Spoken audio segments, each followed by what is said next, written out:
દ્વારકાની ગોમતી નદીમાં એક યુવાન ડૂબ્યો છે। ગોમતી નદીમાં ભારે કરંટ સાથે ઊંચા મોજા ઉછળ્યા હોવાના યુવાન ફોટો પાડતી વખતે મોજાની થપાટને કારણે નદીમાં ફંગોળાઈ ગયો। ગોમતી નદી ભારે કરંટ હોવાથી પાણીમાં યુવાન ડૂબતા આસપાસના સ્થાનિક લોકોની મદદથી બચાવી લેવામાં આવ્યો છે।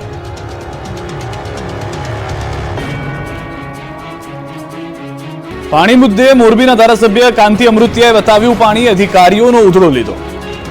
મોરબી જિલ્લામાં થોડું મચ્છુમાં પાણી આવે, બ્રાહ્મણીમાં આવે એ વપરાઈ જાય છે, તો એ પાણીનો જે બગાડ થાય છે ખૂબ જ બગાડ થાય।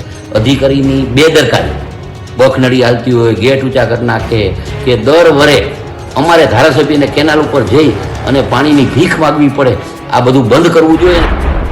પાણી મુદ્દે આકરા તેવર દેખાડતા આ છે મોરબીના ધારાસભ્ય કાંતિ અમૃતિયા। છેલ્લા કેટલાક સમયથી અધિકારીઓની મિલીભગતના કારણે ખેડૂતોને કેનાલ મારફતે પૂરતું પાણી નહીં મળતા ધારાસભ્ય લાલગુમ થઈ ગયા। સીધા જ લખતરના ઢાંકી પમ્પિંગ સ્ટેશનની મુલાકાતે પહોંચી ગયા। અહીં પહોંચતાની સાથે જ ધારાસભ્યએ પાણી મુદ્દે બતાવ્યું પાણી અધિકારીઓને ખખડાવી નાખ્યા। મોરબીમાં પાણી પુરવઠાના અધિકારીનો ઉધડો લીધો। માળિયાના ભાજપના ધારાસભ્ય કાંતિભાઈ અમૃતિયા અને ધ્રાંગધ્રાના ધારાસભ્ય પ્રકાશભાઈ વરમોરાએ લખતરના ઢાંકી પમ્પિંગ સ્ટેશનની મુલાકાત લીધી। બંને એમએલએ પમ્પિંગ સ્ટેશન પર રૂબરૂ પાણી વિતરણનું ચેકિંગ કર્યું। ઢાંકી પમ્પિંગ સ્ટેશનથી છોડવામાં આવતું પાણી ધ્રાંગધ્રા અને મોરબી સુધી ન પહોંચતા ભાજપના ધારાસભ્યોમાં અધિકારીઓ સામે રોષ જોવા મળ્યો। અધિકારીઓની મિલીભગત અને રહેમ નજર હેઠળ પાણી ચોરી થતી હોવાનો અને આગળ પાણી ન મળતું હોવાનો આક્ષેપ કર્યો અને કહ્યું આનાથી સરકાર બદનામ થતી હોય છે। જિલ્લાના નર્મદા વિભાગના અધિકારીઓને પણ ઢાંકી પમ્પિંગ સ્ટેશન પર બોલાવી તેમનો બરાબરનો ઉધડો લઈ લીધો। જવાબદાર અધિકારીઓ સામે કડક કાર્યવાહી કરી દોષિત જણાય તો સસ્પેન્ડ કરવાની પણ બંને ધારાસભ્યોએ માંગ કરી।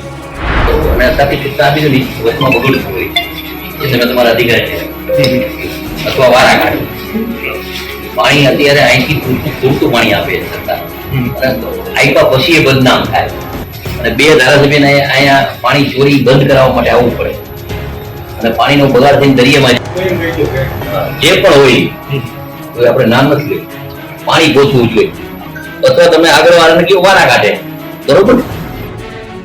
જૂનાગઢથી ત્રીજી વાર ચૂંટાયેલા સાંસદ રાજેશ ચુડાસમાએ દુશ્મનોને આપી ચીમકી। આ 5 વર્ષમાં મને જે નડ્યો છે એમને મૂકવાનો નથી, એ પણ આ જાહેર મંચ પર લોકસભાની ચૂંટણી પૂર્ણ થતાં જ ભાજપના કેટલાક નેતાઓ આક્રમક તેવર દેખાડવા માંડ્યા છે। ચૂંટણીમાં અને ગત ટર્મમાં નડેલા દુશ્મનોને ખુલ્લેઆમ ચેતવણી આપી રહ્યા છે। ત્યારે જૂનાગઢ બેઠકના સાંસદ રાજેશ ચુડાસમાએ વિરોધીઓને ખુલ્લા મંચથી લલકારીને ધમકીભરી ભાષામાં ચીમકી આપી। પ્રાચી ખાતે ધારાસભ્ય ભગવાન બારડ દ્વારા અભિવાદન કાર્યક્રમમાં રાજેશ ચુડાસમાએ વિરોધીઓ પર નિશાન સાધતા આ વાત કહી હતી। ત્રીજી વાર વિજેતા બની હેટ્રિક લગાવનારા ભાજપના સાંસદ રાજેશ ચુડાસમાએ જાહેર મંચ પરથી કહ્યું કે આ લોકસભા ચૂંટણીમાં મને જે નડ્યા છે તેનો ભારતીય જનતા પાર્ટી હિસાબ કરે કે ન કરે, પરંતુ હું આગામી 5 વર્ષ કોઈને મૂકવાનું નથી। વિરોધીઓ પર નિશાન તાકતા કહ્યું કે છેલ્લી બે ટર્મના 10 વર્ષ દરમિયાન તમને જે ખાટા ઓડકાર આવ્યા છે એ હવે આગામી 5 વર્ષમાં એક પણ ખાટો ઓડકાર નહીં આવવા દઉં, તે ભગવાન માધવરાયની સાક્ષીએ કહું છું। આ સાથે ભાજપ પાર્ટી હિસાબ કરે કે ન કરે, પણ હું આગામી 5 વર્ષમાં મને જે આ ચૂંટણીમાં નડ્યા છે તેને મૂકવાનું નથી। મારા ખાલી પત્રથી જિલ્લાઓમાં બદલીઓ થઈ જાય છે। સાંસદના આ નિવેદનથી રાજકીય વર્તુળોમાં પણ ખળભળાટ મચ્યો છે। અને એ પણ કહું છું કે ભારતીય જનતા પાર્ટી હિસાબ કરે કે ના કરે, પણ હું આ 5 વર્ષમાં મને જે નડ્યો છે એમને મૂકવાનો નથી, એ પણ આ જાહેર મંચ પર કહું છું। બેફામ બનેલા ભેળસેળિયાઓ વચ્ચે સુરત અને વડોદરામાં ફૂડ વિભાગનું તપાસનું નાટક। ખાણીપીણીની દુકાનમાં ચેકિંગ। લોકોના સ્વાસ્થ્ય સાથે ચેડાના વધતા જતા કિસ્સાઓને લઈને સુરત ફૂડ વિભાગ એક્શનમાં આવ્યું છે અને શાળા કોલેજની આસપાસ ચાલતી ખાણીપીણીની દુકાનો પર ચેકિંગ હાથ ધર્યું। સુરત પોલીસને સાથે રાખી ફૂડ વિભાગે 62 શૈક્ષણિક સંસ્થાઓ પાસેથી દુકાનોમાં ચેકિંગ હાથ ધર્યું। 129 જેટલી દુકાનો પરથી ખાદ્ય પદાર્થોના નમૂના લેવાયા, જેના પૃથ્થકરણ માટે લેબોરેટરીમાં મોકલવામાં આવ્યા। વડાપાઉં, ઇડલી, સેવ અને આલુપુરીમાં ઉપયોગમાં લેવામાં આવતા શાક સહિતની વસ્તુઓના સેમ્પલો લેવામાં આવ્યા। આ તરફ વડોદરાની સયાજી હોસ્પિટલની કેન્ટીનમાં ફૂડ વિભાગે દરોડા પાડ્યા। કેન્ટીનમાં પીરસાતા ભોજનમાં સ્વાસ્થ્ય સાથે ચેડા થતા હોવાનું સામે આવતા કોર્પોરેટર જાગૃતિબેનની ફરિયાદના આધારે પાલિકાના ખોરાક શાખાએ કાર્યવાહી કરી। તપાસ દરમિયાન સડેલા ટામેટા, બટાકા અને ડુંગળીનો જથ્થો મળી આવ્યો, જ્યારે લોટ અને સમોસા પણ ખુલ્લા પડેલા જોવા મળ્યા। તેલ અખાદ્ય હોવાનું સામે આવતા તમામ સામાનનો સ્થળ પર જ નાશ કરવામાં આવ્યો। ફૂડ વિભાગે 14 જેટલા સેમ્પલ લઈ લેબમાં તપાસ માટે મોકલ્યા। સાથે જ કેન્ટીન 1 દિવસ માટે બંધ કરી। કેન્ટીન સંચાલકોને નોટિસ આપી 7 દિવસમાં ચોખ્ખાઈ કરવાની સૂચના અપાઈ। પેકેજ ફૂડ ખાવાની આદત હોય તો સુધરી જજો. 19 જેટલી પેકેજ ફૂડ કંપનીઓને FSSAI એ ફટકારી નોટિસ. જો તમે બહાર તૈયાર મળતા ફૂડ પેકેટ ખાતા હો તો ચેતી જજો. ચટાકેદાર સમજી ખાતા આવા ફૂડ પેકેજ તમારું આરોગ્ય બગાડી શકે છે. પેકેજ ફૂડ કંપની લોકોના હેલ્થ સાથે ચેડા કરતી હોવાનો ખુલાસો થયો છે. આવી 19 જેટલી કંપનીઓને FSSAI એ નોટિસ ફટકારી છે. પેકેજ ફૂડ પર લોકોને ભ્રામક કરતા ચિત્રો દર્શાવતી, લોકોને ગેરમાર્ગે દોરતી, કંપની હેલ્ધી ફૂડના ખોટા દાવા કરતી કંપનીઓને નોટિસ ફટકારવામાં આવી છે. FSSAI એ દેશની 19 જેટલી કંપનીઓને નોટિસ પાઠવી છે. કોમ્પ્લેન, હોર્લિક્સ, બૂસ્ટ સહિતની કંપનીઓને નોટિસ આપવામાં આવી છે. કેલોગ્સ, મુસ્લીને પણ નોટિસ અપાઈ છે.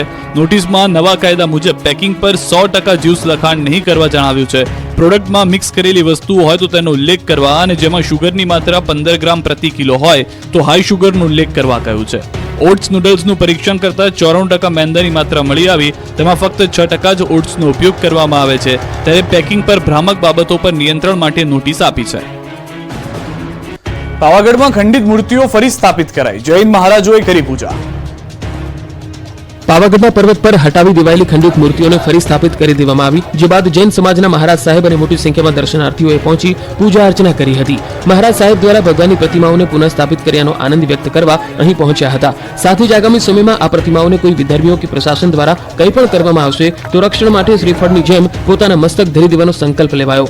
હાલોલથી મહારાજ સાહેબની નિશ્રામાં મોટી સંખ્યામાં જૈન સમાજના અગ્રણીઓ સહિત દર્શન માટે પહોંચ્યા હતા. દર્શનાર્થીઓએ પહોંચી પૂજા અર્ચના કરી હતી. જામનગરમાં ધાર્મિક દબાણ પર તંત્રનું બુલડોઝર ફર્યું. જામનગર શહેરને પાણી પૂરું પાડતા રણજીત સાગર ડેમના કિનારા પર કરી દેવાયેલા ધાર્મિક દબાણ પર તંત્રનું બુલડોઝર ફરી વળ્યું.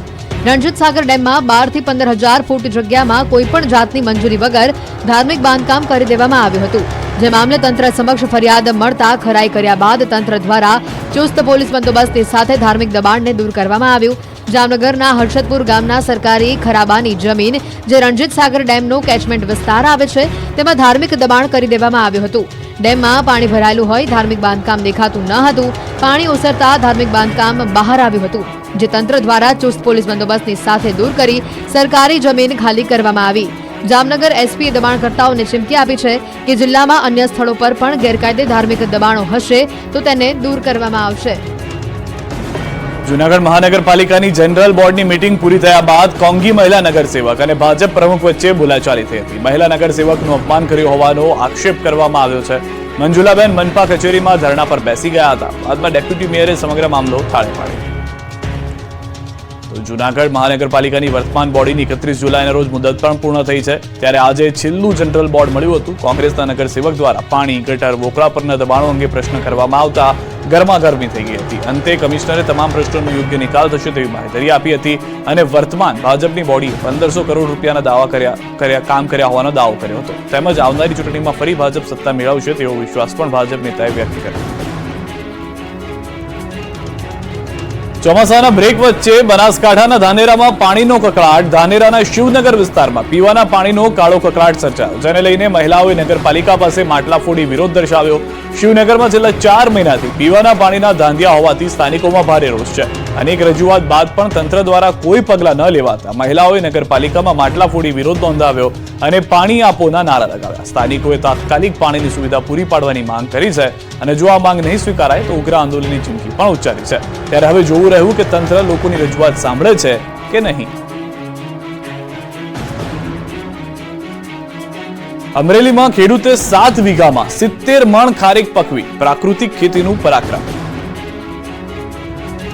ખારેકથી લહેરાતું આ ખેતર અમરેલીના શાપર ગામના પ્રગતિશીલ ખેડૂત સંજયભાઈ સુદાણીનું છે. ચીલાચાલુ ખેતી છોડીને સંજયભાઈએ પોતાની 7 વીઘા જમીનમાં બારાહી ખારેકના 125 માદા અને 5 નર પ્લાન્ટ સહિત 130 પ્લાન્ટ્સનું વાવેતર કર્યું છે. જંતુનાશક દવા કે રાસાયણિક ખાતર વિના તેમણે ગૌ આધારિત પ્રાકૃતિક માવજત આપી.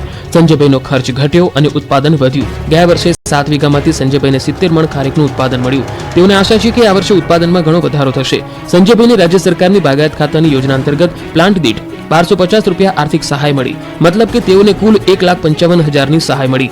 ગૌ આધારિત પ્રાકૃતિક કૃષિ પદ્ધતિમાં રાસાયણિક ખાતર દવાઓનો ઉપયોગ થતો નથી અને જમીનની ફળદ્રુપતામાં ઉમેરો થાય છે. ખેતી ખર્ચ ઘટે છે.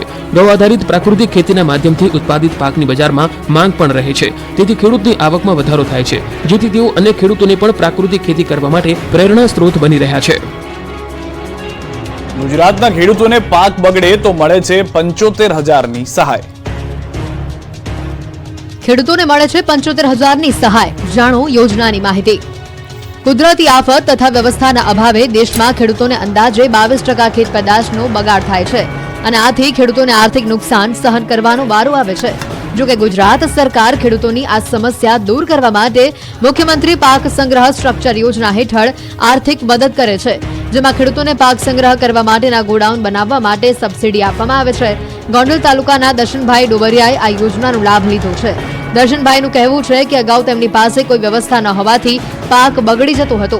જો કે હવે મુખ્યમંત્રી પાક સંગ્રહ સ્ટ્રક્ચર યોજનાના કારણે દર્શનભાઈ જેવા અનેક ખેડૂતોની સમસ્યા ઉકેલાઈ ગઈ છે.